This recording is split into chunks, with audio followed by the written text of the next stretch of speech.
Are you guys ready to take a look at DBQ? Hopefully you remember this stuff, but we'll see. So DBQ, they give you a total of 40 minutes, and it counts for 1/3 of the total essay. Now, they are going to tell you right up front what the topic is. So in this case, they talk about that honor codes or honor systems, so that they are intended to cultivate integrity, that take the form of written positions or practices on things like cheating, stealing, plagiarizing, and the consequences for those things. They then tell you, dude, we're going to give you 6 sources, including some introductory information. Now, the introductory information is important because they are going to look to see that you are choosing good information. So if I have in here an editorial from a student newspaper, that might be effective at presenting the student point of view, but you certainly couldn't use that as some sort of scientific evidence. So the introductory information is important. Then you have to synthesize. What does synthesize mean? That means in any one body paragraph, you have to have information from at least 2 different sources that you are pulling together, so that when I look at the paragraph as a whole, I can see that you have synthesized or added, blended together information from different sources. And that is really important. It's kind of the key to getting a good score on this. And you have to have at least 3 of the sources that you use. So in the first paragraph, I may choose to use, let me grab my pen. I may choose to use something from source A, and then I would use source E. That works. Now, that's only 2 sources. In my next body paragraph, maybe I'm going to use E and then go back and use source C. Well, that gets me my 3 sources because I've now used A, E, and C. Now, can I use an additional source? Absolutely. But that will neither count for me or against me. It's not like the history where the more sources you use, the better. They are looking for you to use the best sources in the best way. Some of these sources might not be great for actually writing your essay, so you actually may want to avoid a few of them.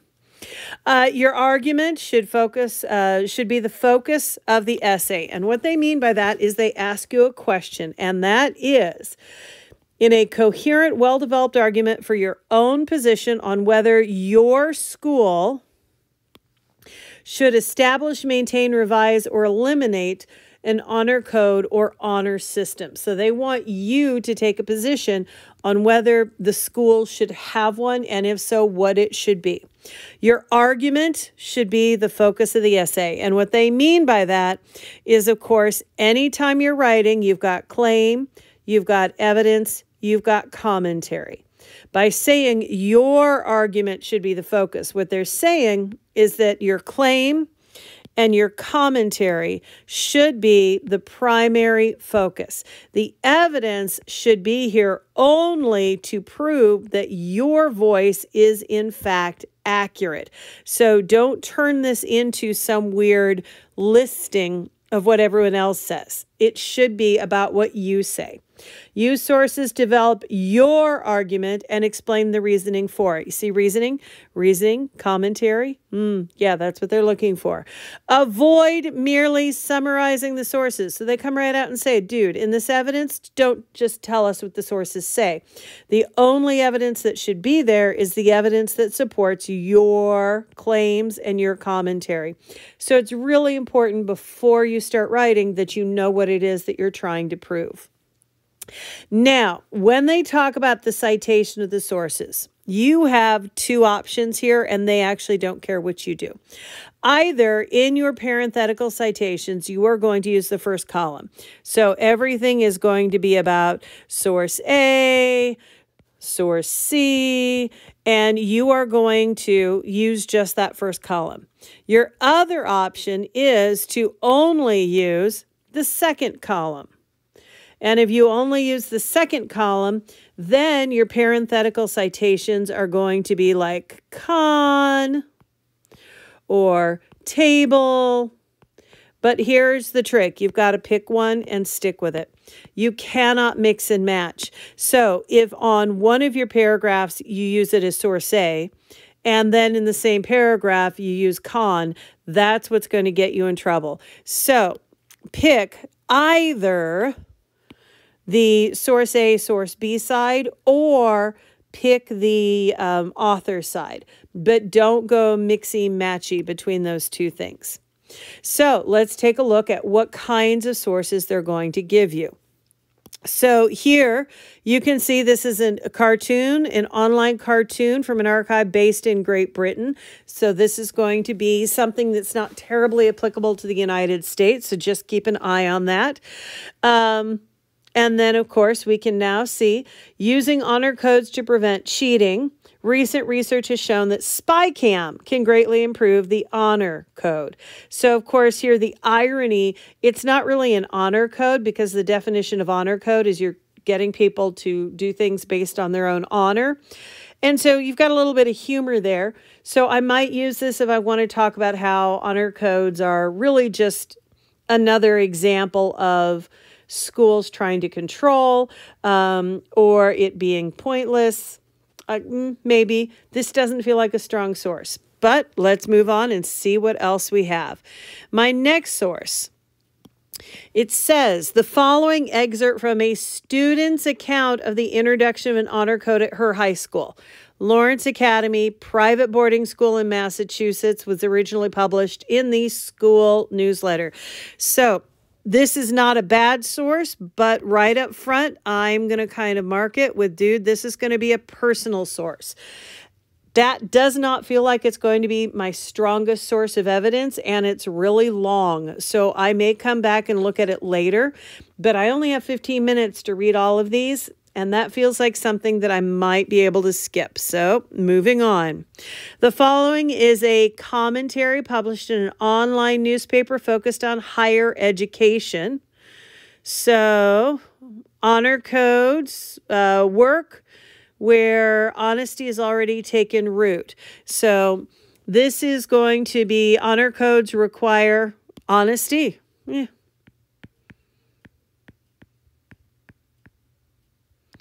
And if you notice, I don't need to read to do that. So, because my first time through, I'm just checking to see what kind of sources I have. So, next up, the following is excerpt from an article in a regional newspaper. How do you spell plagiarism? Cheating scandal tests honor code.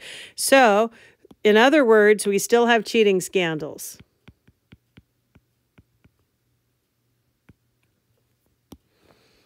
Okay, next source. The following table is from a research report. Ding, ding, ding. This is kind of what I was looking for. If they give us something that is actual scientific evidence, they give us an actual source, you have to use that source because, of course, one of the things about your own writing is you want to base your writing off the best possible evidence. And anything that's going to be scientific, that's going to be your best evidence. Because does the report of a single girl who goes to a private school, is that going to be where you get your best evidence or something from what scientists say? So we're going with scientists here. So this one I definitely want to use. The following table is from a research report describing an ongoing study at a small public university. Okay, so that right there might be a problem. And the problem would actually be in the sample size. This is from one small public university. We can't necessarily say that's going to be true of everyone, but at least it does get us some scientific evidence to assess. Okay, members of the Student Honor Council were encouraged to create their own survey and administer it in their classes. Faculty oversaw the research project. The student survey was given the fall and spring, resulting in this many usable responses. Students who believe the honor code is enforced fairly. Less than half. Oof, that kind of hurts. because that means that more than half think it's applied unfairly. Students who do not know the range of sanctions that can occur. So these are kids that just don't know what the results are. Students who would report a fellow student for cheating, 8. Students who say the honor system is discussed in class. Well, this is weird. It is discussed in class, and yet they don't know what trouble they can get in. Yeah, that's a little weird. Students who have violated the honor code and not been caught, 40%, which means the other 60% were caught. Students who believe that a failure on the assignment was a reasonable sanction for a violation of the honor code. 88. So kids do feel it's reasonable to lose your credit, but over half of the kids feel that it's unfair, and 40% of the kids, students who have violated the honor code and not been caught. 40% of the kids have violated it and not been caught. And so this really seems to suggest that the kids who are getting caught for plagiarism, that we have some sort of biases going on here, and that could be a major problem. So now that I kind of know what I have, my next goal is to actually read through and decide, am I going to be in favor of or against? My gut response right now is that there is looking at the statistics, because remember, your scientific should always carry more weight. My gut says that there might be a problem, and instead of having honor codes where we ask students to turn in each other and sign papers about how they're going to be honest, maybe it just needs to be a classroom rule, because kids are saying they won't turn on each other, and kids are saying that the honor code is not fairly enforced, which suggests maybe the kids who are getting turned in are the kids who are unpopular. So are we turning cheating into a popularity contest? Maybe. But now that I kind of have my initial thoughts based off the scientific, now I can go back and read and see what I think. Okay, I found my best evidence as I was reading in Source F, which I accidentally didn't copy and paste into the original document, but we have it now. Now, Source H, here's what I'm seeing. We've got this research confirms, research indicates. So we do have an indication that this is a little bit more reliable than some of the other pieces. Does it bother me that they don't tell me what research, where, when, how many students were involved? Yes. But I definitely think that I do need to focus my writing very heavily on these last two, Source E and Source F, because these are the two that are really very research-based. And here is what I now need to do. If I am going to say, hey, honor codes are stupid, then I need to find 2 or 3 sources that support the idea of honor codes are stupid. And I also need to find someone who says honor codes are good. And I need to identify one of their arguments that I can refute logically. So I can't just attack them. I would have to find one argument that I'm like, okay, this is the argument I'm going to address, and I'm going to prove they're wrong. If I say that honor codes, that everyone should have honor codes, then I'm going to argue that, honor codes are good. And then I'm going to need to find at least one argument on the other side, and I'm going to need to refute that. However, you have to be very careful about what they're actually asking you. What they're actually saying is, what is your own position? And so instead of doing this weird, I'm all pro, I'm all con, that would require you to have a rebuttal so that you can address the opposition. Instead of doing this, what I'm going to do instead is I'm going to take a position somewhere in the middle and say, look, It is good under these circumstances. It's good if this happens, but it's not good if that. And how I'm going to phrase it in this particular topic, given this particular question, they want to know your own position on whether your school should establish, maintain, revise, or eliminate. I am going to identify a couple of conditions and say, dude, if we want to have an honor code, it has to meet this condition, not that. It has to meet this condition, not that. So that I'm kind of in the middle, and I am acknowledging that sometimes honor codes work, sometimes honor codes do not. One of the things they're looking for here is maturity of thought. And if you are a black and white, all yes, all no kind of person, that does not show maturity of thought. So looking at this, I find that source F has some of my best information. So in source F, they talk about culture. So I see this where high school is an annoying obstacle, where students feel like they have to do it. And so I'm going to talk about this idea of culture and that there needs to be a fairness. And when I talk about fairness, I can talk about not only this source F, but I can also talk then about source E and talk about the fact that, where is it? Less than half. And if students don't feel like it's fair, then it's not going to be effective.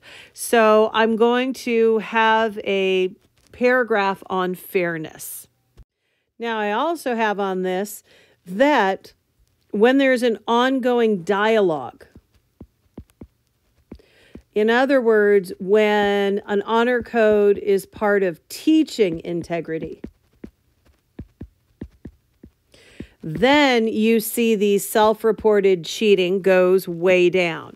And that is very different than over here, where I see people graduating and losing their diplomas, where the only consequences were dropping out or being expelled, where this is not about teaching, this is punitive. This is gotcha.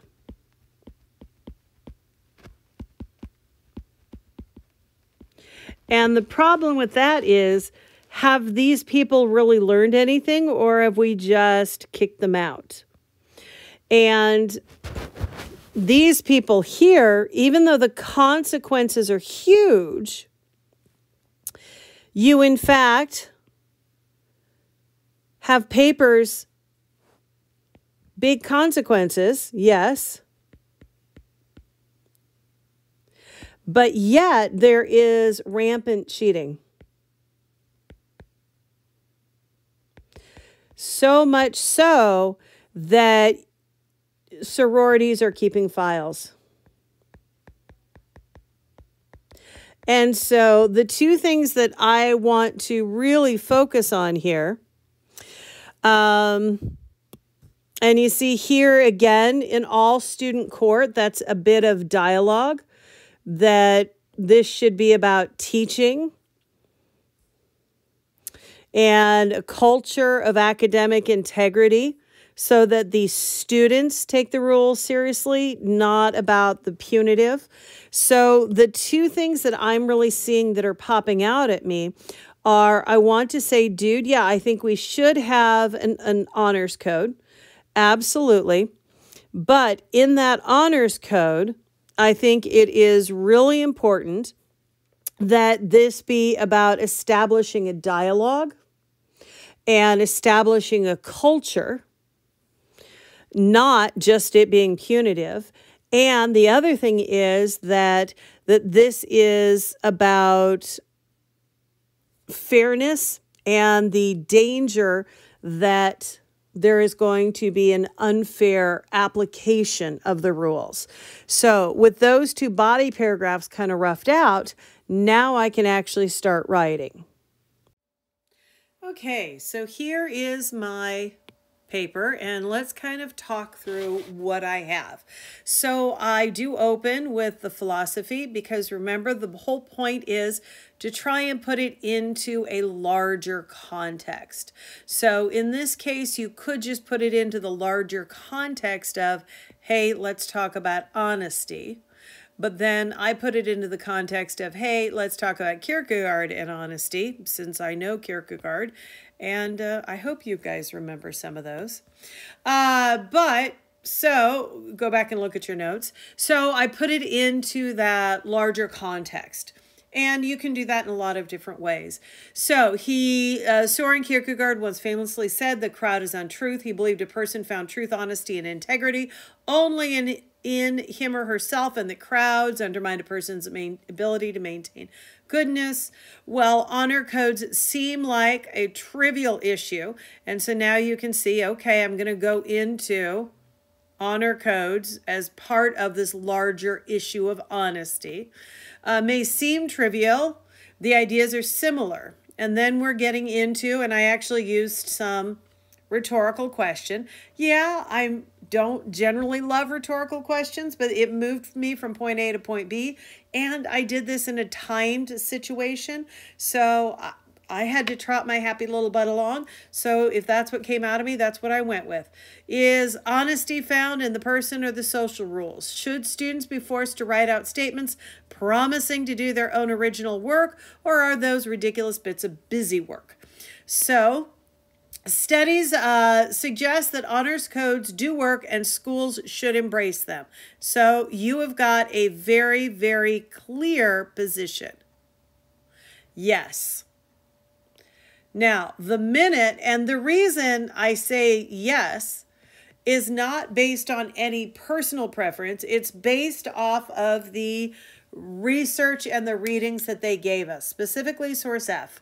Source F was the only one that talked about research and gave a lot of conclusions.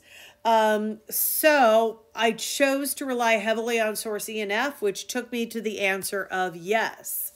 But you never want to be all black, all white, all yes, all no. So I'm going to qualify that a little bit. I think the answer is yes, but, however, oops, I didn't mean to cross that out.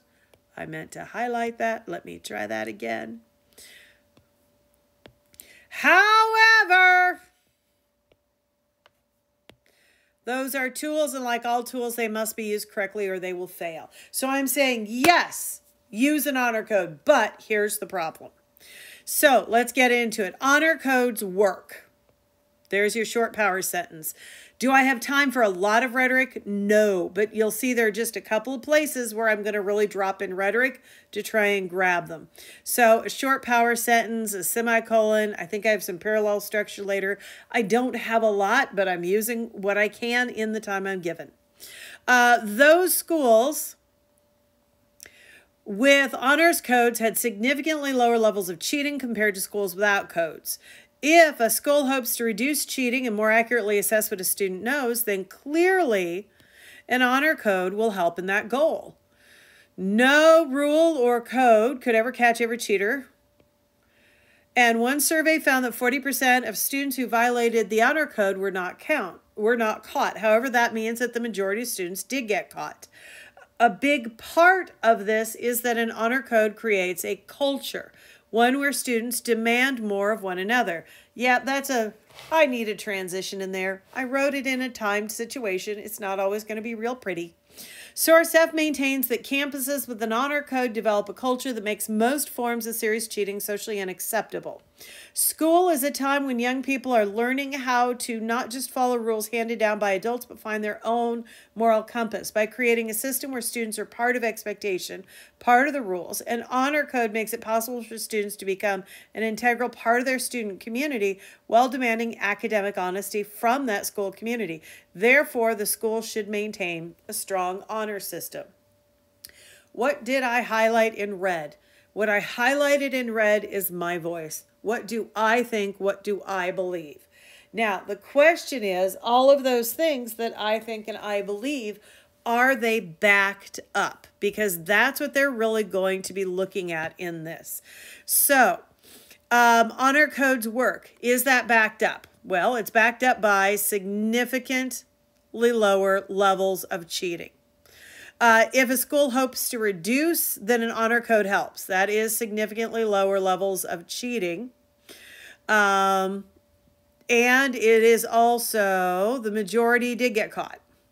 A big part of that honor code creates a culture where students demand more.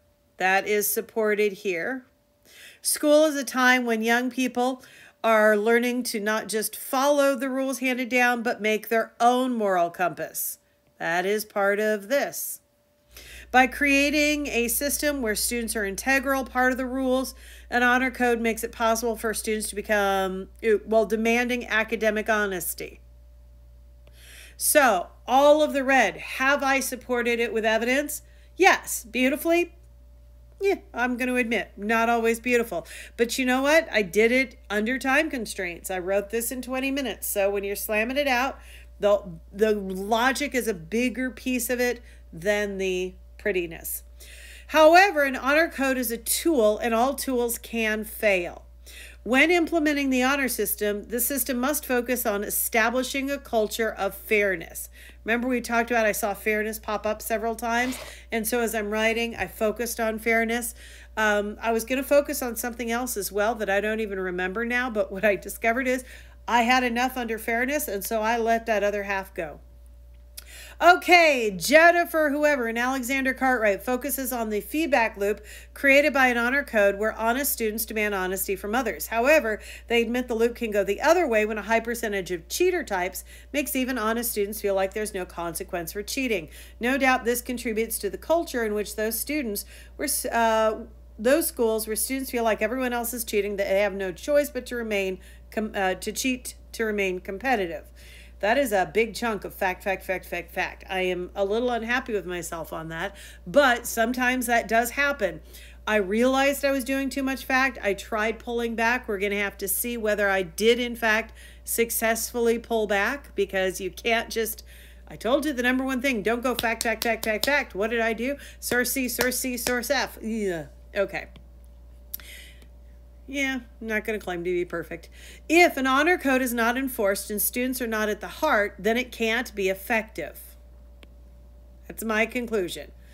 McCabe and Pavla reinforce this idea when they say student involvement and community standards are the key to having an honor code work.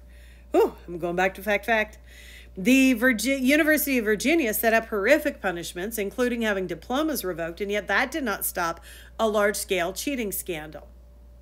Therefore, the code will only be effective if it is treated as an educational opportunity to teach students about integrity and help them develop their own standards. It must create an opportunity for dialogue, not set up arbitrary teacher-imposed punishments. Ooh, there's my antithesis.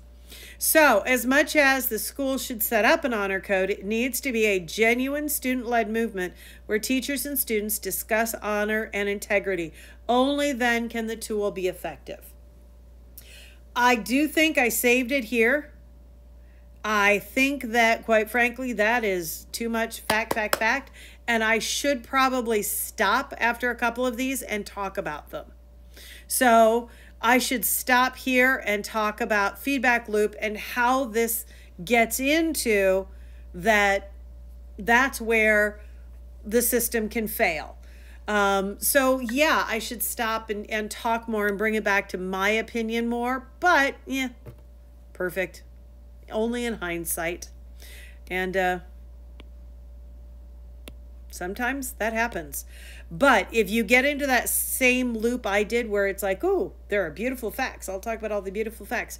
Do make sure that you stop and you pull it back to your argument, your reasoning, your commentary, because that is what they want to see. Then, conclusion. As Kierkegaard said, so we're going back to the opening hook. Usually you restate the thesis first, but I could see my timer clicking down, and I was doing some flailing. Welcome to the human race where, timers are not great for any of us. As Kierkegaard said, the crowd can lead us down the wrong path, one where cheating seems the only path to academic success. Smooth? Yeah, probably not. A little awkward. I'm going to live with it. However, if we build strong culture centered on student learning, discussion, and fairness, the crowd can also help develop. And I ran out of time and my timer went off, because here is where I was going to get back to that whole idea of honor code works.